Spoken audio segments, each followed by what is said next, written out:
తెలంగాణ రాజకీయాల్లో మరో సంచలనం చోటు చేసుకుంది. రాష్ట్రంలో ప్రకంపనలు సృష్టిస్తున్న ఫోన్ ట్యాపింగ్ కేసులో కీలక పరిణామం జరిగింది. ఈ కేసు విచారణలో భాగంగా మాజీ ముఖ్యమంత్రి బీఆర్ఎస్ అధినేత కేసీఆర్ కు సిట్ అధికారులైతే నోటీసులు జారీ చేశారు. కాసేపటి క్రితమే బంజారాహిల్స్ నందినగర్లోని కేసీఆర్ నివాసానికి అయితే చేరుకున్నారు ప్రత్యేక దర్యాప్తు బృందం. ఇక ఆయనకు స్వయంగా నోటీసులు జారీ చేసినటువంటి పరిస్థితి అయితే ఉంది.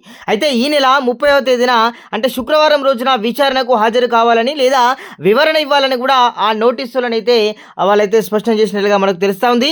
అయితే కేసీఆర్ వయసు 65 ఏళ్ళు పైబడి ఉన్నందున సిఆర్పిసి నిబంధనల ప్రకారం ఆయన పోలీస్ స్టేషన్కు హాజరు కావాల్సిన అవసరం లేదని కూడా తెలుస్తూ ఉన్నది. అయితే ఆయన కోరుకున్న చోట అంటే ఇంటి వద్దనే అధికారులు విచారణ జరిపేటువంటి అవకాశాలు అయితే మనకు బాగానే ఉండేలా కనిపిస్తూ ఉంది. ఇప్పటికే ఈ కేసులో కేటీఆర్ అయితేనేమి హరీష్ రావులను కూడా సిట్ విచారించిన సంగతి మనందరికీ తెలిసిందే. అయితే ఇప్పుడు ఏకంగా కేసీఆర్ తలుపు తట్టడంతో ఫోన్ ట్యాపింగ్ కేసు అంతా కూడా క్లైమాక్స్కు చేరిందని కూడా చర్చ కూడా ఇటు రాజకీయ వర్గాల్లో కూడా తెలంగాణ రాష్ట్ర వ్యాప్తంగా కూడా జోరుగానైతే సాగుతుంది. సో మరి మొత్తానికైతే సిట్ అధికారులు అయితే వారు నోటీసులు ఇచ్చారు. తదనంతరం మరి రేపు జరగబోయే విచారణలో ఎలాంటి ప్రశ్నలు వాళ్ళు ఏబోతున్నారు, అదేవిధంగా కేసీఆర్ ఎలాంటి వివరణ ఇస్తారనేటువంటి విషయాలైతే మనమైతే ముందు చూడాల్సిన పరిస్థితి అయితే ఉంటుంది. మొత్తానికైతే సిట్ అధికారులు అయితే వచ్చింది. ఇది మొత్తానికైతే కొలిక్కొచ్చేటువంటి అవకాశం ఉందని కూడా మనకి నోటీస్ ద్వారా తర్వాత రానున్న రోజుల్లో తెలిసేటువంటి అవకాశం అయితే ఉంటుంది.